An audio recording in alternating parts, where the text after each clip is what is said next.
आज हम उन इदारों को बुरा कहते हैं। भाई ज़बान को लगाम दिया करो। अगर आप इदारों को कुछ दे नहीं सकते तो कम से कम गाली भी न दिया करो। वरना दावे के साथ कहता हूं, अगर ये इदारे ना हो ना तो कोई तेरे कान में अजान पढ़ने वाला भी नहीं होगा। तेरे मरने के बाद तेरी मैयत पे कोई नमाज पढ़ाने वाला भी नहीं होगा। आज जो फख्र से खड़े होकर कहते हो ना, इन मुल्लाओं से हम बेहतर है। ज़बान को लगाम दे।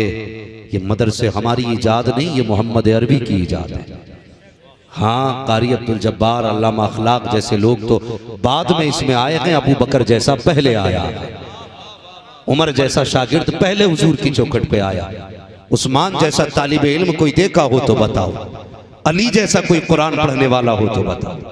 बड़ी आसानी से गालियां दे देते, कितनी आसानी से बुरा कह देते हो। अल्लाह अकबर, ये इदारे हैं, इनकी इज्जत किया करो, इनकी कदर किया करो। और हमारी कौम का अजब मामला है, बेटा हाफिज भी हो जाए ना तो फिर भी कहते हैं लल्ला इधर आ। भाई तू बाप है, ठीक है मान लिया तू बाप है, तुझे इतना ही काफी है कि तू बाप है, लेकिन जिसे लल्ला कह रहा है ना उसके सीने में कुरान है, कुरान है उसके सीने में। इज्जत कर, एहतराम कर। आज 3 बेटे कुरान के हाफिज बने हैं। अल्लाह करे इस इदारे से आने वाले दौर में 30 बच्चे कुरान के हाफिज बन के निकले,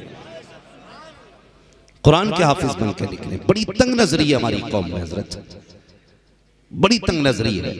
दूसरों को कब तक इल्जाम दोगे? दिल के फपोले जल उठे सीने के दाग से, इस घर को आग लग गई घर के चिराग से। गैर नहीं, हम हैं अपनों की बर्बादी का सबब।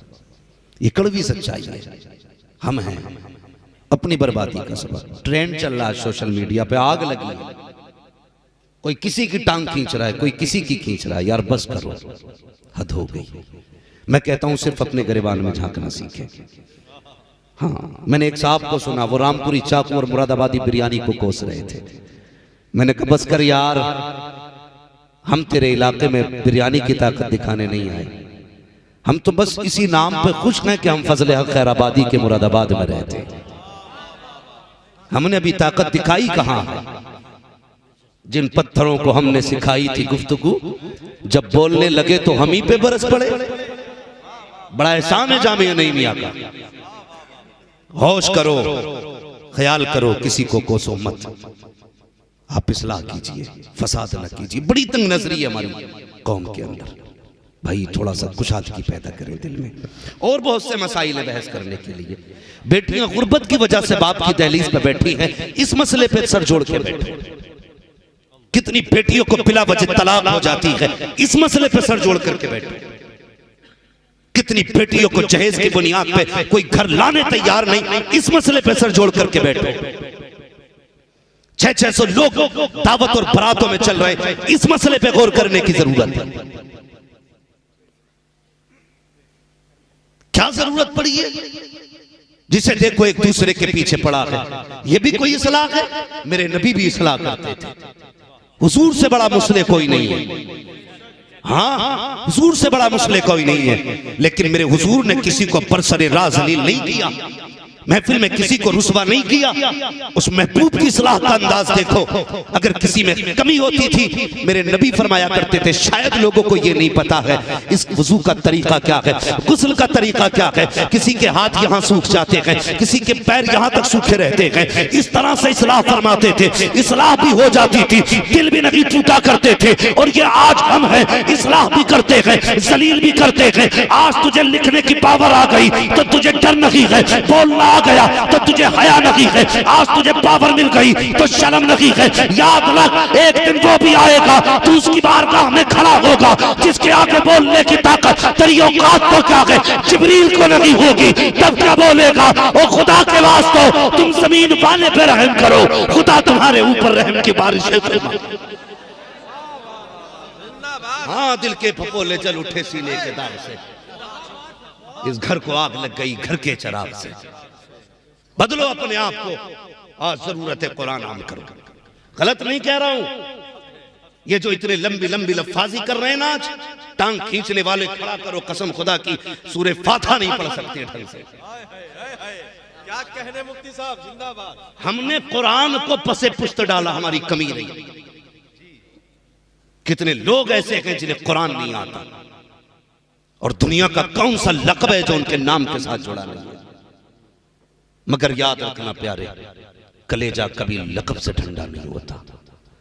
कलेजा तब ठंडा होता है जब माँ बाप बेटा कह के आवाज देते हैं, उस वक्त ठंडा होता है जब माँ बाप बेटा कह के आवाज देते। भाई बस करो यार, हद हो गई। आओ ये हद करें, यही है आरज़ू तालीम कुरान हो जाए, हर एक परचम से ऊंचा परचम इस्लाम हो जाए। हम करो कुरान को, बच्चे बच्चे को कुरान पढ़ाया जाए, एक एक फर्द को कुरान सिखाया जाए। हाँ, मस्जिदों में रख के कुरान पे गर्द चढ़ गई, आज कोई झाड़ने वाला नहीं। दिन में 6 मरतबा मोबाइल चेक करते हो, 6 मरतबा 60 मरतबा, किसका क्या मैसेज आया है। लेकिन कभी ये नहीं सोचा किसी ने कि हमें कुरान भी आवाज देता होगा, वो भी कहता होगा मुझे खोल, मुझे पढ़, मैं तेरे लिए हूं, मैं तेरे लिए हूं। कब कुरान याद आता है? जब अम्मा पे भूत आए तब कुरान याद आया, जब बीवी ने बाल खोल के दौड़े डाले तब कुरान याद आया, जब चक्कर लगने लगे घर के अंदर तब कुरान याद आया। बहुत बड़े आगे तो कब जब बाप मरा तब कुरान याद आया, जब घर से जनाजा उठा तब कुरान वाले याद आए। ये कभी याद नहीं आए तुम्हें, वलीमों में कुरान वाले याद नहीं आए, शादियों में कुरान वाले याद नहीं आए, बेटे के अकीके पे कुरान वाले याद नहीं आए। अगर आए भी तो बैठा के हाफिज जी को एक तरफ खाट पे खिला दो, यही इज्जत दी जाती है कुरान वालों को। उलग बैठा के खिला दो खाट पे, ऐसे बैठ के खा रहा है जैसे कोई लवारिस बैठा है, जैसे इसका कोई नहीं है दुनिया में। याद रखना, आलिम वो है जिसका मदीने वाला भी वारिस है, खुद काबे वाला भी वारिस है। गलती करते हैं, हाँ गलती करते हैं। अल्लाह ताला हमें हिदायत बख्शे, कुरान वालों की इज्जत किया करो। और इतनी आसानी से कुरान वाले नहीं बनते, इतनी आसानी से नहीं। IAS के लिए कितने घंटे पढ़ाई करनी पड़ती है? 18 घंटे पढ़ाई करनी पड़ती है। मैं दावे के साथ कहता हूँ, IAS बनने के लिए 18 घंटे कुरान पढ़ाई करनी पड़ती है। अगर ताकत और मेहनत का हिसाब लगाया जाए तो कुरान याद करने के लिए 24 घंटे पढ़ाई करनी पड़ेगी, 24 घंटे। और जिस कौम का छोटा सा बच्चा 30 पारे दिल में उतार लेता है, उसके लिए IAS बनना बड़ी बात नहीं है, IPS बनना बड़ी बात नहीं है। हाँ, 18 घंटे की पढ़ाई। मगर जानते हो, ये कुरान जिसे सबसे छोटी तालीम हम समझते हैं ना, बड़ी मेहनत की है। पूछो ना कारी साहब से, अल्लामा साहब से पूछो, आप कौन ऐसा जो अपने बेटे से प्यार नहीं करता? बच्चे बाहर के भी हैं, यहाँ के हैं, सारे बच्चे बाहर के हैं माशाल्लाह। हक अदा कर जाते हैं कि मदरसा हम ही से खुलेगा, अल्लाह सलामत रखे। भाई लंगर चलता है ना तो लोग कहते हैं पहले मोहल्ले वालों का हक है। नेता लोग कंबल बांटे ना तो कहते हैं साहब पहले हमारा हक है, हम तो तुम्हारे पड़ोस में रहते हैं। जब पढ़ाई होती है ना तो ठीक है, बनवा तो दिया, पढ़ाओ दूसरे बच्चों को, अपना तो आएगा चला जाएगा। इतनी आसानी से कुरान नहीं आता। इस बात पर भी हम गौर करें, थोड़ा सा जरा दिमाग लगा के बैठे। हम 12 घंटे अंग्रेजी को देते, 18 घंटे देते हिंदी इंग्लिश को, कुरान को आधा घंटा भेज दिया मदरसे में। अगर 5 मिनट बच्चा लेट हो गया ना, हाँ कारी साहब बच्चा नहीं आया, 5 मिनट देर हो गई, मास्टर साहब बैठे। अजीब हाल है हमारी कौम का, मास्टर 5 मिनट बैठ जाए तो मुसीबत आ जाती है, इमाम 5 मिनट लेट हो जाए तब भी मुसीबत आ जाती है। कितनी अच्छी कौम है हमारी।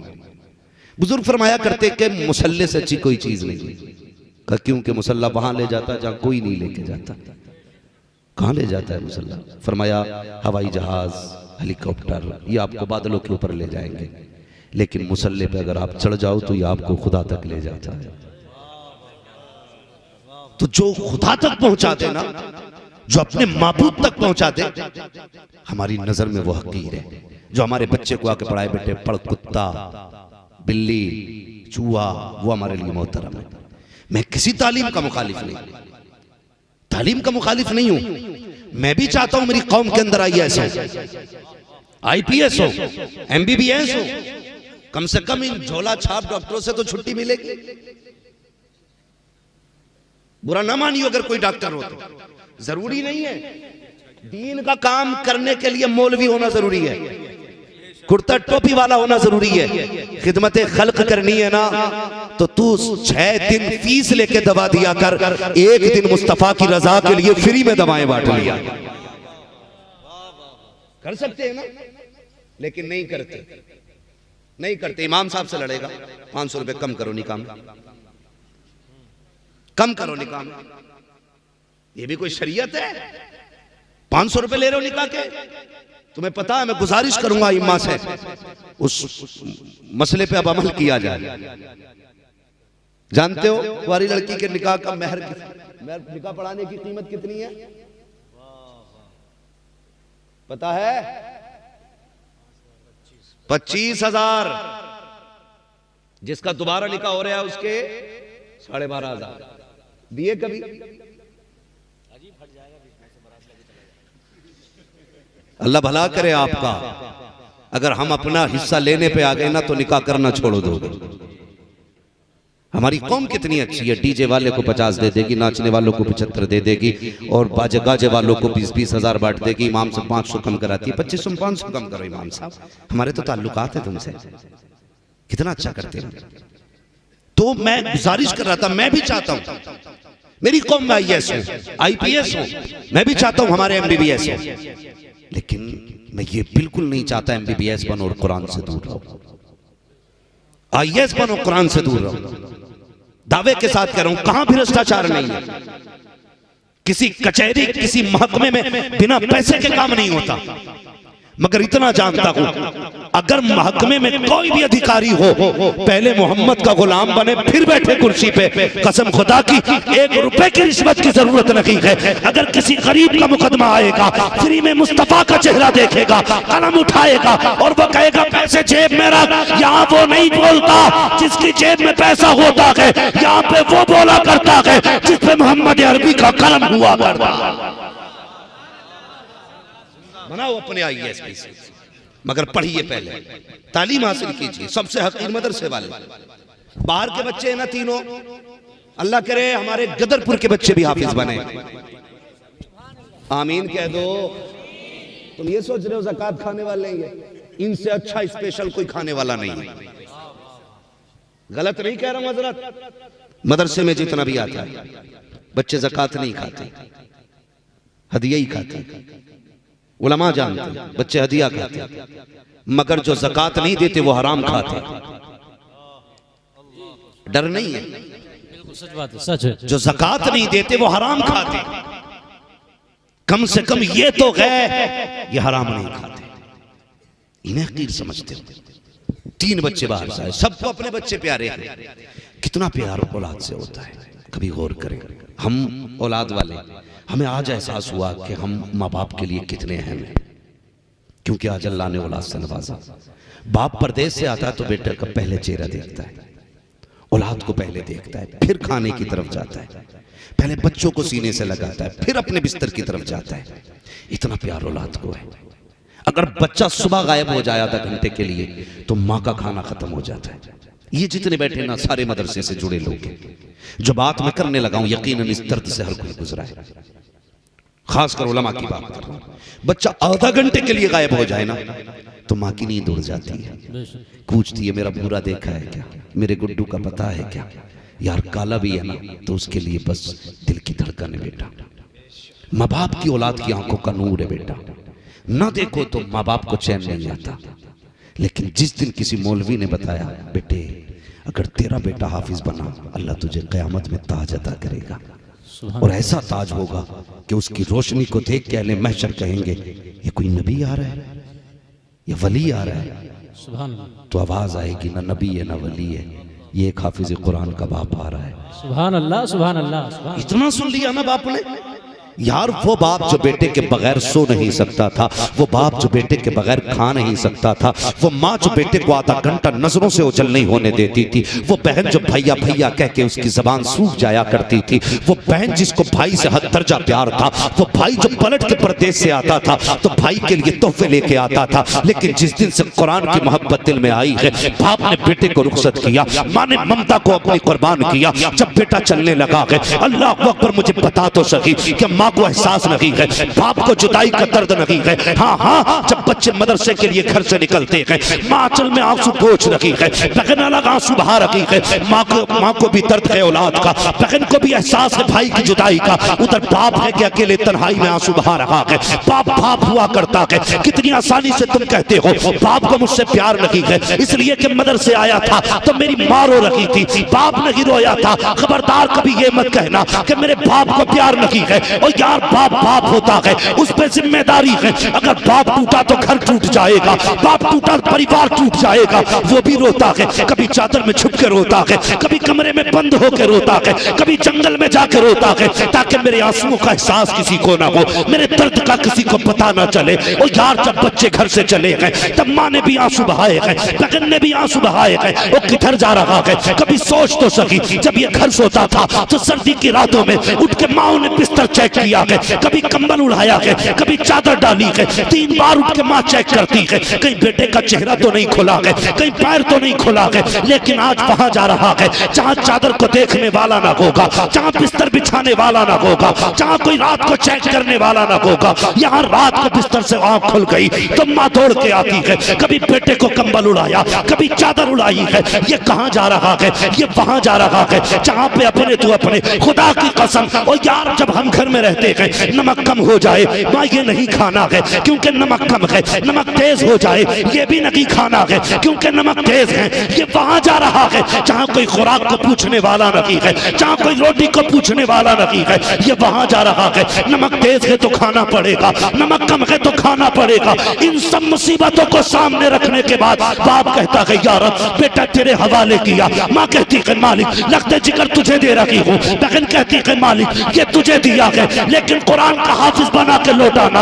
अल्लाह अकबर, इतनी आसानी से इल्म नहीं आता है। पूछो इन उलमा से क्या क्या लौटाया है हमने कुरान के लिए। माँ की ममता छोड़ी कुरान के लिए, बहन का प्यार छोड़ा कुरान के लिए, बाप की शफकतें छोड़ी कुरान के लिए, खानदान छोड़ा कुरान के लिए, यार छोड़े कुरान के लिए, कलियां छोड़ी कुरान के लिए, घर छोड़ा कुरान के लिए। मगर जब चले तो खाली नहीं आ रहे थे, कदम हमारे थे, रहमत खुदा की हो रही। नारे तकबीर, नारे रिसालत, उलमाए अहले सुन्नत, मसलके आला हजरत, अज़मत कुरान, अज़मत कुरान, मुफ्ती हम्माद रजा साहिब किबला, मुफ्ती हम्माद रजा साहिब किबला। नारे तकबीर, नारे रिसालत, जिंदाबाद जिंदाबाद। सुभान अल्लाह, सुभान अल्लाह। बहुत अच्छे मुफ्ती साहब जवाब में, सुभान अल्लाह। इतना आसान नहीं है कुरान, क्या क्या न दिया कुरान के लिए। वो भाई इज्जत किया करो, इनकी इज्जत किया करो, कदर किया करो। सब कुछ लुटा के कुरान पाया है, सब कुछ दे के कुरान को अपनाया। आज ना कहते लो जी, मैं कई ऐसे लोगों को जानता हूं जो किसी नौकरी में कहीं लग गए ना तो किसी ने दाढ़ी काट ली, किसी ने लिबास ही बदल दिया। मौलाना लोग बड़ी अजीब नजर से देखते कि दाढ़ी वाला है, टोपी वाला है। मैंने कहा यार फिर तूने क्या किया? कहा मैंने लिबास बदल दिया। ना बदलता, कसम से कोई किसी भी नजर से देख रहा था, तुझे लिबास वही रखना था जो खुदा को भी प्यारा है, मुस्तफ़ा को भी प्यारा है। तूने दाढ़ी छोटी कर दी, टोपी उतार दी। नहीं, ये डाकुओं वाला लिबास नहीं, ये मुस्तफ़ा वाला लिबास है। वरना लोग कहते भाई मौलाना लोग हैं, थोड़ा सा अलग कुर्सी करो इनकी। तुम्हें क्या लगता तुमसे घटिया पहनता है मौलवी? टोपी ओढ़ रहा है तो इसकी क्वालिटी नहीं है अच्छी, नहीं पहन सकता। खुदा की कसम अगर गुंजाइश होती ना, नौजवान ना लड़ जाते हैं, हजरत सोने की अंगूठी ससुराल से न मिले मर रहा। हाँ नेचा जी, मसला यही है। हमारी कौम में अगर जंजीर गले में न डाली जाए तो भैंस अपनी होती नहीं है। वो कॉलर खोल के चैन दिखा के घूम रहा, क्या ससुराल से मिली है? हम भी जानते हैं तेरी औकात नहीं थी कि तू रत्ती भर खरीद लेता, अरे वाह, इसलिए गला खोल के घूम रहा है, ससुराल से मिली है। हाँ?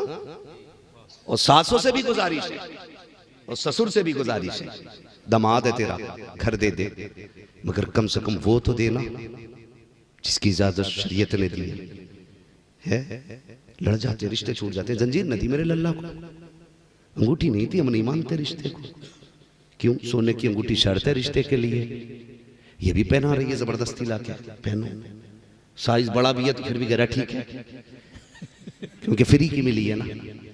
खरीद के जाता ना 6 बार उतारता, नहीं नहीं कहीं गिर ना जाए भाई, फंसने वाली थी जी फ्री की है भाई, तो ऐसे मुट्ठी बांध ले गिर ना जाए। जंजीर पहन ली गले में। हम हुजूर वाले, गुलामी ये रसूल में मौत भी कबूल है, ये दावे हमारे। सोने की जंजीर पहन के ससुराल वालों ने दी, मर गया। ये इश्क हुजूर से, हुजूर की चौखट पे एक सहाबी आ गए, सलाम किया, हुजूर ने नजर उठाई, हाथ में सोने की अंगूठी थी, चेहरा फेर लिया, रास्ता काट के बदल के आगे से गए, फिर चेहरा फेरा मेरे नबी ने, और अचानक हुजूर ना उठ के चले गए। उसने कहा मेरी बात समझ में नहीं, आज आकर नाराज क्यों होते? हजरत उमर कहने लगे तुझे नहीं पता तेरे हाथ में सोने की अंगूठी है, हुजूर ने मर्द पे सोना हराम कर रखा है। बेशक बेशक सुभान अल्लाह। मर्द के लिए हुजूर ने सोना हराम किया। इतना सोना चीख निकल गई, फेंक दी अंगूठी, रोता रहा। फिर जब चलने लगा ना तो किसी ने कहा इसे अंगूठी को ले जाओ, उठाया, उसने फेंका लंबी हाथ से। तो एक सहाबी ने कहा यार घर ले जाता, बीवी को पहना देता, बेटी को पहना देता, मर्दों के लिए तो आराम है। उसने बड़ी प्यारी बात कही थी, उसने कहा जिसे हुजूर नजर से गिराते फिर उसे हम नहीं उठाया करते हैं। हाय हाय सुभान अल्लाह सुभान अल्लाह। जिसे हुजूर नजर से गिराते उसे हम नहीं उठाया करते हैं। ये गया, इतने में हुजूर वापस आ गए। फरमाया कहाँ है मेरा दीवाना? या रसूल अल्लाह जब आप गए सारी बात बताई, अंगूठी फेंक दी। कहा फिर क्या किया अंगूठी का? कहा हुजूर उसने उठा के फेंक दी, घर नहीं लेके गया। कहा किस लिए? उसने कहा कि जब जिसको हुजूर नजर से गिरा दे उसे हम भी नहीं उठाया करते हैं। अल्लाह अकबर इतना कहा जाओ मेरे दीवाने को बुला कर ले आओ। जब सहाबी बुला के लाए हैं, मेरे हुजूर ने नबुव्वत वाली झोली फैलाई, कहते या अल्लाह मैं इससे राजी हूं, तू भी राजी हो जा। और मेरे जवान ससुराल की जंजीर पहन के सीना खोल के चलता है, अगर सोना पहनता है उतार के रख दे और इतना कह दे जिससे मुस्तफा राजी है उसी में मैं राजी हूँ। कसम खुदा की, खुदा भी कह देगा अगर तू मेरे महबूब की रजा में राजी है तो ले मैं भी तुझसे तेरी रजा में राजी हूँ। जिंदाबाद, नारे तकबीर, नारे रिसालत, उलमाए अहले सुन्नत, मुफ्ती हम्माद रजा साहिब किबला, नारे तकबीर, नारे रिसालत, जिंदाबाद जिंदाबाद। समझ रहे हैं मेरी बात?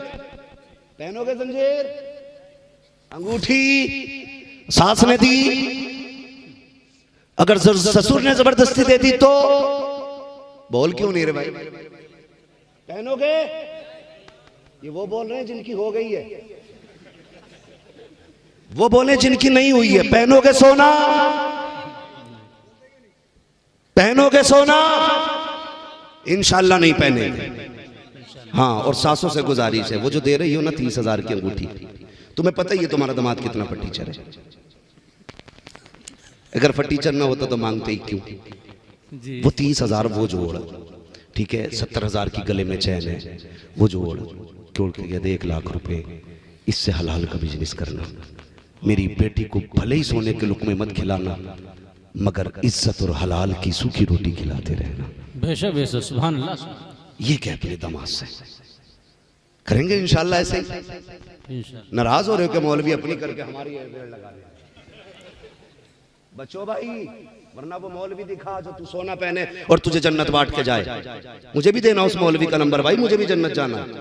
फ्री बांटने वाले जब तुम्हें चाहिए तो फिर हमें भी चाहिए। फर्क इतना, तुम्हें दौलत वाले चाहिए और फिर हमें जन्नत वाले चाहिए। समझ रहे ना सारी लोग?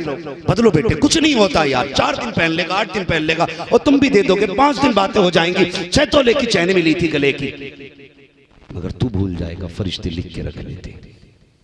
फिर वो लट चलेगा बेटे, न सास बचाने आएगी न ससुर बचाने आएगा, कोई बचाने नहीं आएगा। इसलिए बचो इन चीजों से। तो हम ये सोचते हैं कि मौलवी नहीं पहन सकते।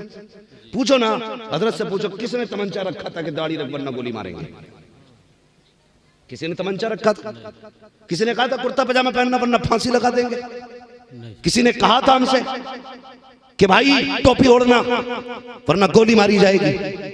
नहीं ना, जबरदस्ती किसी ने नहीं की। हम भी 1-1.5 लाख का कोट खरीद सकते थे। हाँ, हम भी कैप लगा सकते थे 60-70 हज़ार का। लेकिन हमने जमाने को नहीं देखा, हमने मदीने को देखा है। बेशक सुभान अल्लाह सुभान और उसूल है मरने की तरफ देख, न जीने की तरफ देख, जब चोट लगे दिल को मदीने की तरफ। सुभान अल्लाह सुभान अल्लाह। हमने इसकी परवाह नहीं की तुम क्या कहोगे, परवाह इसकी की कि हुजूर क्या कहेंगे। यही वजह है कि हमने हुजूर का लिबास नहीं छोड़ा, हुजूर का दिया हुआ कपड़ा हमने नहीं छोड़ा, उनका दिया हुआ चेहरा हमने नहीं छोड़ा। इसलिए हकीर समझते हैं लोग हमें कि हम कुर्ता पजामा वाले हैं, ये 130 रुपए मीटर मिल जाता, 250 रुपए सिलाई जाती है। नहीं जी, अगर हुजूर 70,000 रुपए मीटर का कपड़ा लाजिम कर देते तो उलमा वही पहनते। बेशक बेशक। और अल्लाह देता, और गारंटी के साथ करो। मैंने साहब को देखा ना, सफेद कोट पैंट में थे, वो 4 आगे पीछे थे, लेकिन 3-4 जगह धब्बे लग रहे थे उनके कपड़ों। मैंने कहा वाह रे, है तू 10 लाख कमा के भी धब्बे वाला पहन रहा है, ये 5,000 में भी देख कितनी साफ पहन के बैठा है। ये मसला होता है ना जी, तो अल्लाह पहनाता है। कभी किसी को हकीर न समझना, खास कर इल्म वालों को। इतनी आसानी से कुरान नहीं आता, बेशक इतनी आसानी से कुरान नहीं आता। हमारे घरों के अंदर कोई घर ऐसा जिसमें गीजर ना हो? आज के दौर में तो सब में ही है, और कहीं भी ना तो ड्रम में गर्म हो रहा है जी, आग तो जली रही है। मगर पूछो इन कुरान वालों से, पूछो इन पढ़ाने वालों से। हाँ, कादरिया में जब हम पढ़ते थे ना, कहेंगे भाई मौलाना, तो इतना ठंडा होश का पानी होता था भाई कि हाथ डालो तो पता ही नहीं लगता था कि हाथ पानी में है या पानी हाथ पे है। ये सारी ठंडक रहती है मदरसों के अंदर। बहुत गौर से सुनना इस बात को जो मैं बताने लगा। इतना ठंडा पानी होता है, हर घर में गीजर। तलबा मदरसे के गुजारिश है पढ़ने वालों से, अगर दुकान पे किसी अमीर के बेटे को चीज लेते देखो ना, तो दिल थोड़ा ना करना। असर के बाद बच्चे मदरसे के निकलते, दुकानों के आगे लाइन लगी होती, कोई कहता मुझे ये चाहिए, मुझे ये चाहिए, मगर वहीं ये कुरान पढ़ने वाले भी होते। जी इनका भी चाहता है कि यार मैं भी ये चीज लेता, मैं भी ये खाता, काश मेरे पास पैसे होते ना तो मैं भी ये खाता, मगर कहां से खाए। बाप ने कहा था बेटे मजदूरी की है, ले 500 रुपए लेके चला जा, अगले महीने आएगा मैं तुझे 1100 दे दूंगा। बाप ने बच्चे को इस तरह समझा के भेजा, ये 500 लेके आ गया। अमीरों के बच्चे भी लाभों में थे, इसने निकल के देखा दुकान पे हर चीज बिक रही थी, इसका भी जी चाहता था मैं भी कोई चीज खरीदूं, लेकिन पैसे नहीं थे, गुर्बत इजाजत नहीं देती थी। बगल में हाथ डाले खड़ा रहा, लेकिन किसी की जेब नहीं काटी, किसी का पैसा नहीं चुराया, किसी का हक नहीं मारा, मशीयत का नकीब आवाज दे रहा था। बच्चे परेशान ना हो ना मेरे बंदे, हिसाब मत लगा, एक दिन ऐसा भी आएगा, ये जो आज पैसों में खेल रहे हैं, एक दिन ऐसा आएगा ये तेरे पीछे हाथ बांधे खड़े होंगे, तू इनके आगे इमाम बन के खड़ा होगा। आज सब्र कर ले, कल इतनी इज्जत दूंगा कि तू मिंबर पे बोलेगा, ये बैठ करके सुनेंगे, हम समझ गए इज्जत दौलत में नहीं होती है, इज्जत खुदा की रहमत में हुआ करती है, और सबसे ज्यादा रहमत उन्हें मिलती है जो कुरान से भी प्यार करता है, मुस्तफा जाने रहमत से भी प्यार। सुभान अल्लाह सुभान अल्लाह, जिंदाबाद जिंदाबाद। बेशक, अल्लाहु अकबर, या रसूल अल्लाह, जिंदाबाद जिंदाबाद। सुभान अल्लाह सुभान अल्लाह सुभान अल्लाह। या भाई इदारा देखा है ना आप लोगों ने, देखा ना इदारा? क्यों नहीं बोल रहे? जिस मदरसे के बच्चों की फरागत के लिए आप यहाँ बैठे हुए हैं, मदरसा देखा है ना वो? बेशक सारे लोगों ने देखा है। हाँ, हो सकता है कि गदरपुर वालों ने ना देखा हो, लेकिन उन्होंने तो देखा ही होगा जिनके बच्चे पढ़ रहे हैं। जी, कितनी चारपाइयां हैं बच्चों के सोने के लिए? कोई नहीं। कारी साहब कबिला है कोई बेड, कोई चारपाई नहीं हमारे घर में कोई बच्चा ऐसा है जो चटाई पे सोता हो? नहीं। बहुत गौर से मेरी बात सुनना, मैं खिताबत का लोहा मंगवाने नहीं आया हूं यहाँ पे। है खतीब तो ये लोग हैं, अल्लामा अखलाक जैसे लोग। हम लोग तो बस इनकी दुआओं का असर है जो थोड़ा बहुत इधर उधर चल रहे हैं। ये इनका करम है कि मुझे इस लायक समझा के यहाँ तक पहुंचाया। बस मेरी बात गौर से सुनना, हमारे घरों में है चारपाई, ऐसा कोई बच्चा जो नीचे लेटता हो?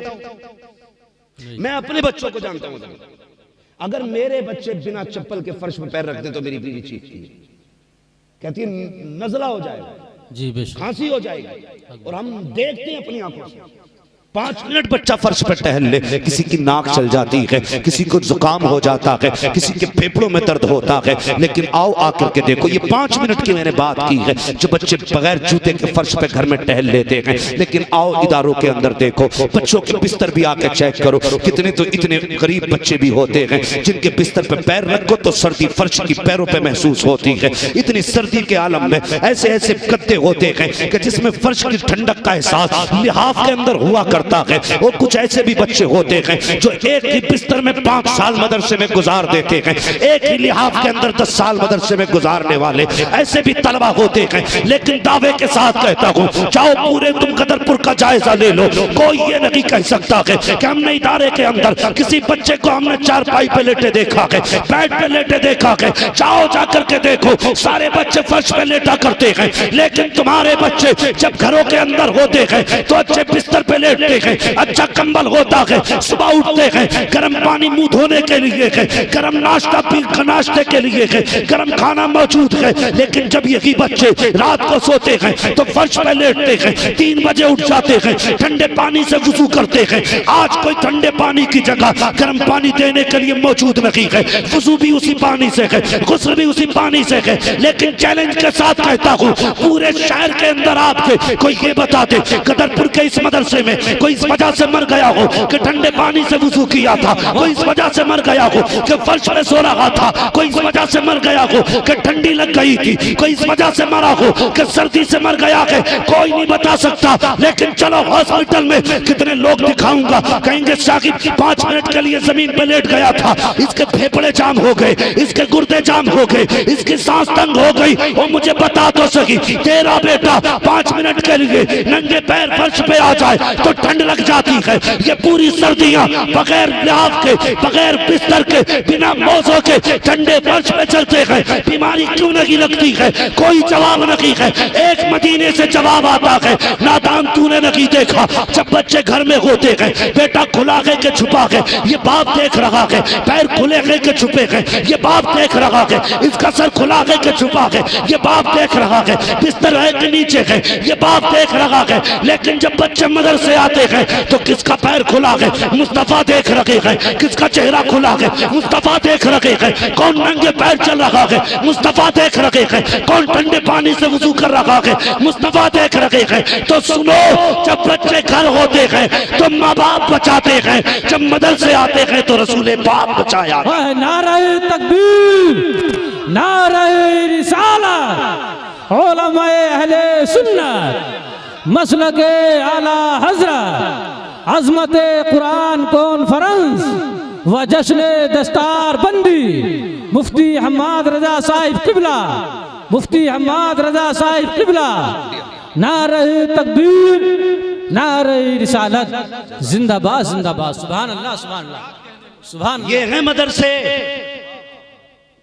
हाँ, जो मदरसे में आ जाते हैं वो फिर मुस्तफ़ा की नजरों में आ जाते हैं। बेशक बेशक। और जिन पे उनकी नजर पड़ जाए, कसम खुदा की फिर बेड़ा ही पार कर देती है। बेशक, सुभान। हाँ, जिन पे उनकी नजर पड़ जाए।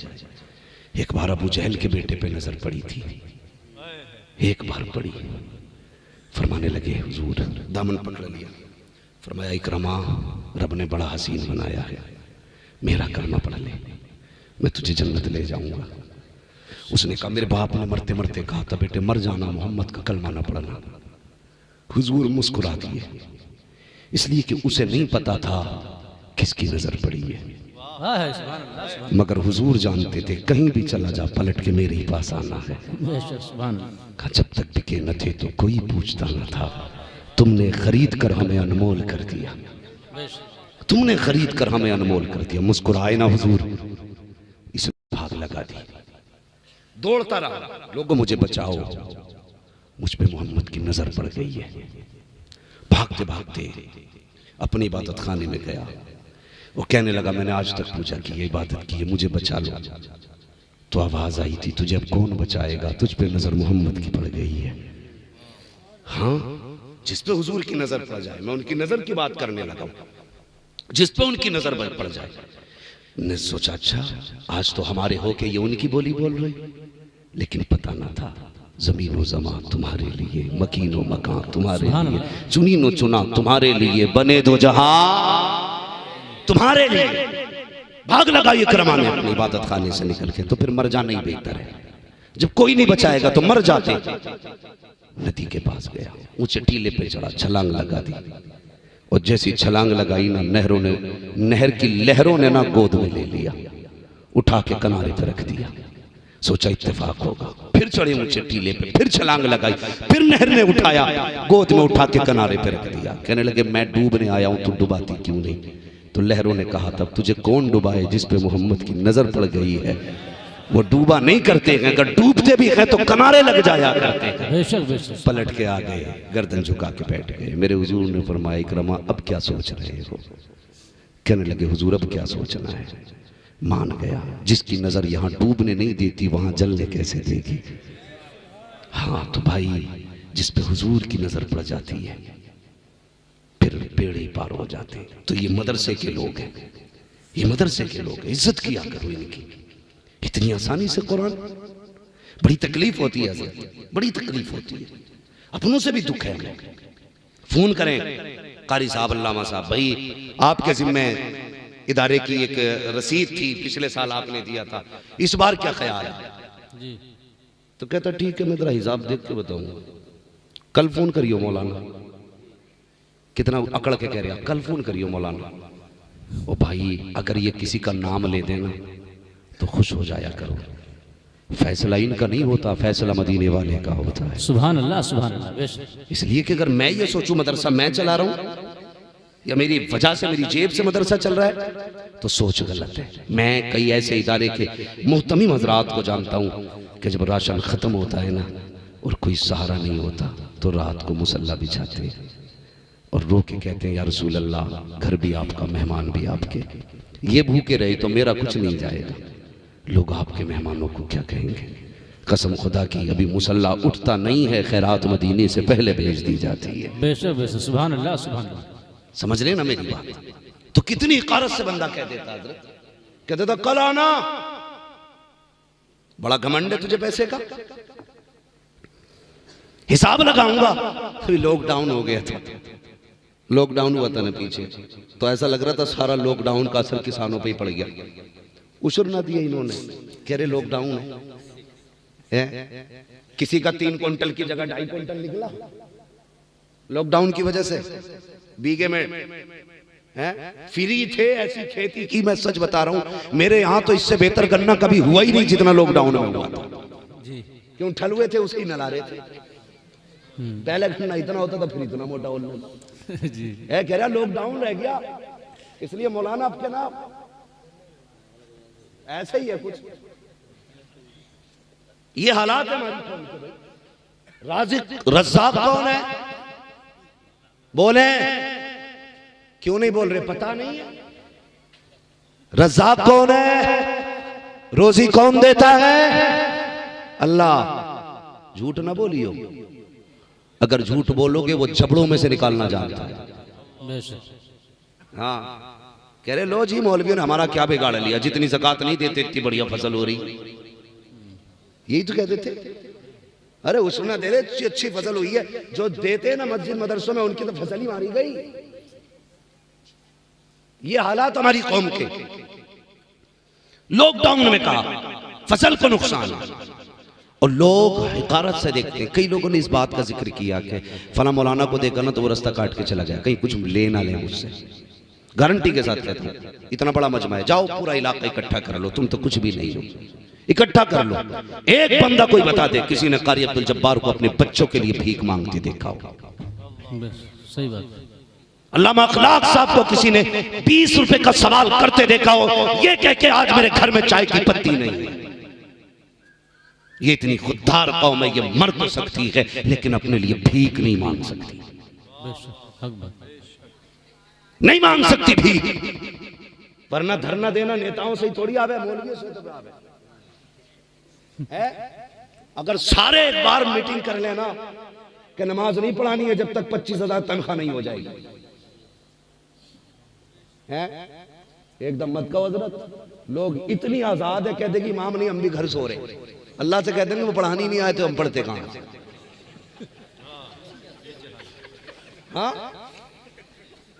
ये नहीं, लेकिन कभी कोई नाराज नहीं हुआ। तुम 5,000 देते हो, बड़ा जुल्म किया लोगों ने, बड़ा जुल्म किया। लॉकडाउन हुआ, जिनकी तनख्वाहें 8,000 थी इमामों की, ना उनकी 5 कर दी। कह रहे 5 में करनी इमामत तो निकलो। और मौलानों से भी गुजारिश है भाई, मेहरबानी करें तुम भी ना बिल्कुल वो काम मत किया करो जैसे राणा घर ढूंढती रहती है ना, ये मसला नहीं होना चाहिए। अभी इमाम जोहर में असर में जाएगा, जोहर में पहले आकर दूसरा इमाम बैठ जाता है। मुझे रख लो। अल्लामा शहरियार साहब ने भी थोड़ी सी गुफ्तगू कर दी, हालांकि वो उनका मकसद उस गुफ्तगू में, मैं स्टेज पे था, उलमा की हिकारत करना नहीं थी, इमामों की तजलील नहीं थी। लेकिन जो आदमी बोलता है कभी कभी उसकी जबान से कुछ ज्यादा भी निकल जाता है, होता है ना, इंसान है, निकल गया। उनकी कोई वो मसला नहीं था, लेकिन कितने कमेंट उन पे हुए, आग लग गई। और कुछ ने ऐसे ऐसे अशार लिख दिए, उन पे तो तौबा लाजिम नहीं थी, लेकिन इस पे कलमा तक लाजिम हो गया। शर्म आनी चाहिए, हया आनी चाहिए। मैं सिर्फ इतना कहना चाहता हूं तहरीर लिखने वालों से, तुम ये गंदगी कब निकालोगे? इमाम असर में जाएगा, तू जोहर में जाके बैठ जाता है, जिसे मिले यूं वो करे क्यों? तुम्हारे अंदर इत्तेहाद नहीं तो दूसरों को समझाने जाओगे? इत्तेहाद अपनी सफ में पैदा करो और ये कोशिश करो। मैं तो कहता हूं यार, कितने इमामों के फोन आते हैं, तुम्हें 40,000 पे एतराज है ना, तुम्हें 60 पे एतराज है, तुम्हें 30 पे एतराज है, बेटे 8 दिन मेरे साथ रह ले, छठी का दूध याद ना आ जाए तो फिर बात करना। तू अपने लिए कमाता है, खुदा की कसम हम हुजूर की उम्मत के लिए कमाया है। बेशक बेशक, सुभान अल्लाह, सुभान अल्लाह, बेशक हक बात है। नहीं बोलते हम स्टेज पे इन बातों को। या रसूल अल्लाह, जिंदाबाद जिंदाबाद जिंदाबाद, बहुत अच्छा। तू घर में लेटा ना, पूछ अल्लामा अखलाक के घर से कितने चूल्हे जलते। हम जानते हैं, तुम्हें तो कुछ भी नहीं पता, तुम्हें नजराने दिखाई देते हैं, गरीब की हिचकियां दिखाई नहीं देती। हम नहीं चाहते थे इन बातों को मंजर आम पे लाए, लेकिन न तुम सदमे हमें देते, न हम फरियाद यूं करते, न खुलते राज़े सरबस्ता, न यूं रुसवाइयां। गुजारिश है इमामों से, तुम भी ख्याल करो। कितने इमामों को इसलिए निकाला गया है कि इमाम का फोन आया, उसने कहा मेरी बेटी हॉस्पिटल में थी, मैं कुछ दिन लेट हो गया ना, तो मेरी तनख्वाह भी काटी है, वो मुझे निकाल रहे। उसने कहा बेटी के इलाज में मैं 50,000 का कर्जमंद हो गया, 50,000 का कर्जमंद हो गया यार। और फिर बजाय इसके कि हमारी कौम को यह कहना था तू हमारा इमाम है, दुख न कर, बेटी के इलाज का पैसा भी हम देंगे, तेरी बाकी दिनों की तनख्वाह भी हम देंगे। क्या चला जाता, दे देते कोई चला जाता, लेकिन उन्हें डर इसलिए नहीं था, ये निकले तो निकले, इससे पहले 3 के फोन आ चुके, मुझे रखा जाए, मुझे रखा जाए। ख्याल किया करो। तो मेरी कौम से गुजारिश है, अपनी सारी गरीबी मदरसे और इमामों को ना दिखाया करो, ना दिखाया करो यार। एक बंदा एक किसी रेस्टोरेंट में भी या किसी भी वर्कशॉप में काम करता है ना, तो उसका जो मैनेजर होता है ना, उसकी बुरे वक्त में उसके काम आता है। बिना धर्म बिना जात देखे हुए बंदा मदद करता है एक दूसरे की। लेकिन तुम तो अपने इमाम के इतने भी ना हो सके, उसकी बुराई, उसकी दुखी के दिनों में उसके काम आ जाते हैं। सही बात। कितना सितम करते हैं हम, और सोचते हैं इमाम ऐसी पढ़ा दे कि मरते जन्नत में चला जाए। 3,000 तनख्वाह में देगा, हो सके किसी दिन बगैर वजू के नमाज जनाजा पढ़ा दे। चेक कर रहा मीटर क्या, गुस्से में उन्होंने अगर कह दिया अच्छा ये वो है जिनने दावत को मना करी थी, तो ठीक है, तेरा तब दिन था, आज हमारा दिन। फिर क्या होगा भाई, कह भी नहीं सकते, कफन से मुंह निकाल के भाई दूसरा पढ़ा दो। इन्हें बिना वजू पढ़ाई, इन्हें राजी रखा कर, राजी रखा कर। वो मैं हंसना हंसाना भी नहीं चाहता, लेकिन बात याद आई तो कह दूं। गालिबन अल्लामा मुश्ताक अहमद निज़ामी ने इस बात को लिखा है कि वो कोई इमाम था ना, तो लोग तनख्वाह नहीं दे रहे थे, वो चला गया बिना तनख्वाह के। उसने खत लिख दिया, मैंने जितने दिन नमाजें पढ़ाई हैं सारी बगैर वजू पढ़ाई है। अब वो पढ़ना लिए घूम रहे थे पूरा गाँव। अजी अब क्या होगा, तो सबका फतवा था भाई दोबारा पढ़ो, यही हुक्म है शरीयत का। इमाम कहते मैंने बिना वजू पढ़ाई है तो लाजिम है आप पे, आप दोबारा पढ़ो। तो बोले भाई 10 साल की लौटाने से बेहतर है बुला के डबल दे दो। है फिर वो कहते हैं ना कि अब शोर मचाने से क्या फायदा जब चिड़ियां चुग गई खेत। हाँ, फिर पन्ना लिए घूमने से कुछ नहीं होगा। इखलास पैदा करो, इखलास पैदा करो। और इमाम को ना बिल्कुल इतना नो टेंशन कर दो, वो नियत बांधे ना अल्लाहु अकबर, उसे ये ना सोचना पड़े गोश्त का पैसा कहाँ से देना, कल मेहमान आ रहे नाश्ता कहाँ से कराना है, और परसों को बाजार भी है क्या करना है, बच्चों के कोर्स भी आने, फीस भी जानी है। जब ऐसी नमाज पढ़ाएगा तो फिर तुम भी खुद जाओगे ऐसे। वो भी दिमाग लगा रहा नमाज में, बच्चों की फीस कहाँ से आनी है, फिर कह रहा दिल ना लग रहा नमाज में, लगेगा कहाँ से। इतना दे दे इमाम को, खड़ा हो ना तो ये भी रब की बारगाह में हो और तू भी रब की बारगाह में हो। पैंट कराते हो ना तो कहते भाई अच्छा लाओ पैंट कि निशान नहीं पड़ने चाहिए, पुट्टी करानी है ना तो ऊंचा नीचा नहीं रहना चाहिए। घर इतना अच्छा लगता है, फिर अमल इतना अच्छा क्यों नहीं लगता।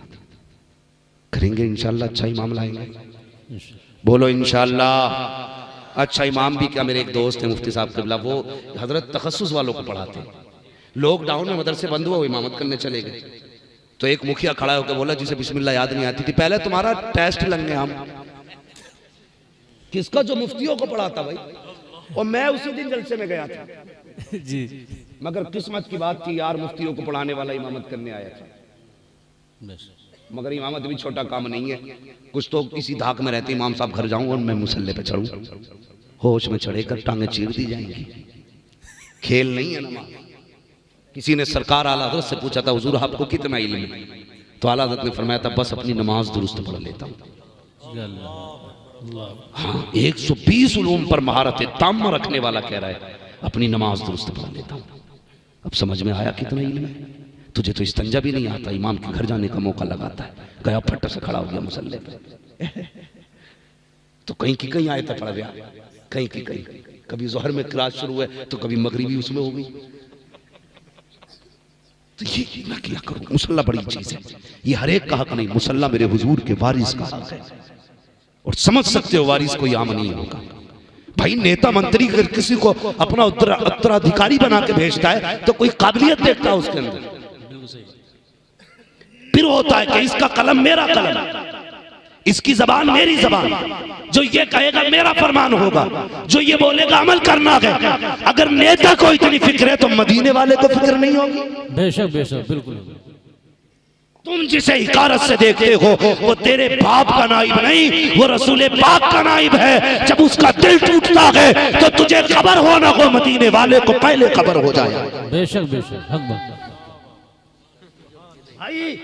ये जो झांक के देखते रहते हैं ना इमाम किधर जा रहे हैं, इतने टाइम गया था इतने टाइम आया, जरा होश करना, आंखें फोड़ी जाएंगी। इतनी देर अपने ऊपर आंखें लगा, तू क्या कर रहा है। मेरी बात समझ गए जो मैं कहना चाह रहा था आपसे है?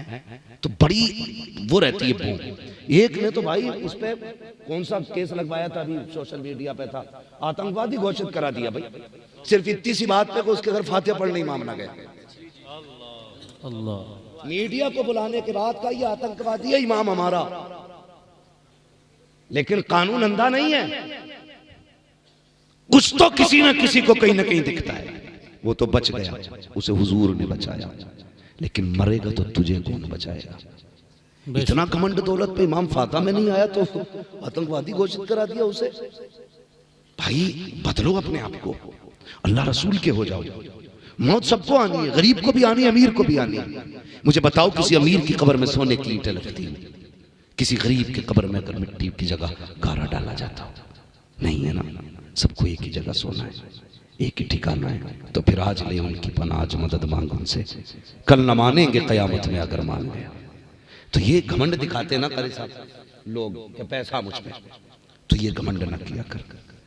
दौलत का मालिक भी अल्लाह है, इज्जत का मालिक भी अल्लाह है, जिंदगी का मालिक भी अल्लाह है। तेरे दरवाजे पे कोई मांगने वाला आया करे तो शुक्र अदा किया कर। सोचा कर ये भी तो हो सकता था खुदा उसके जैसा तुझे बना देता और तेरे जैसा उसे बना लेता। शुक्र अदा कर कि तुझे देने वाला बनाया, लेने वाला नहीं बनाया। ये सोच के ज्यादा दिया करो।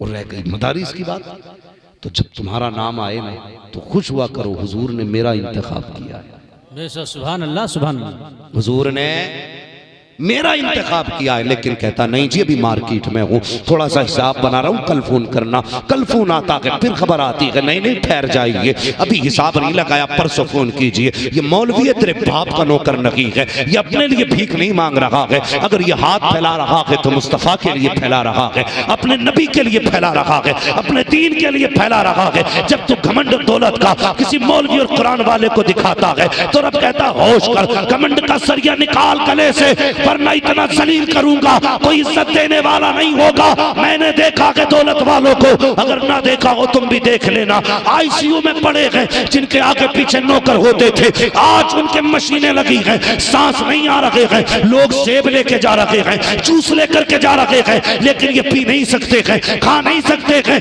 लेकिन जाओ कभी अमीरों को देखना जो आईसीयू में भर्ती है, इधर से आंसू टपक रहे हैं, कभी इधर से आंसू टपक रहे हैं। मुझे बता तो सही ये क्यों रो रहा है, आज इसे किस चीज ने रुलाया है, इसे गुजरे दिन याद आते हैं। कहता लोगों मैंने सेब वालों से प्यार किया, मैंने जूस वालों से प्यार किया, काश मैंने कुरान वालों से प्यार किया होता, काश मैंने दीन वालों से प्यार किया होता।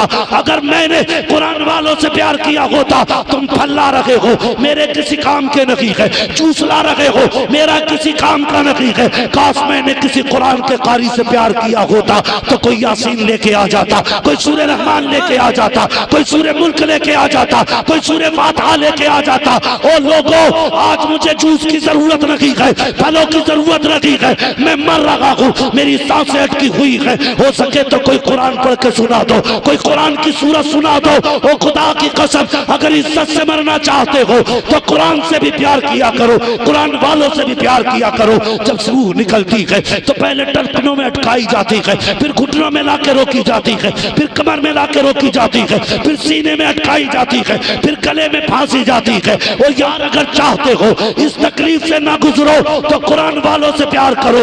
इधर ये कुरान पढ़ेंगे अल्लाह तुझे इज्जत की मौत भी देगा, तुझे जन्नत भी अता फरमाएगा। नारे तकबीर, नारे रिसालत, उलमाए अहले सुन्नत, अज़मते कुरान, अज़मते कुरान, मुफ्ती हम्माद साहिब क़िबला, नारे तकबीर, नारे रिसालत। सुभान अल्लाह, सुभान अल्लाह।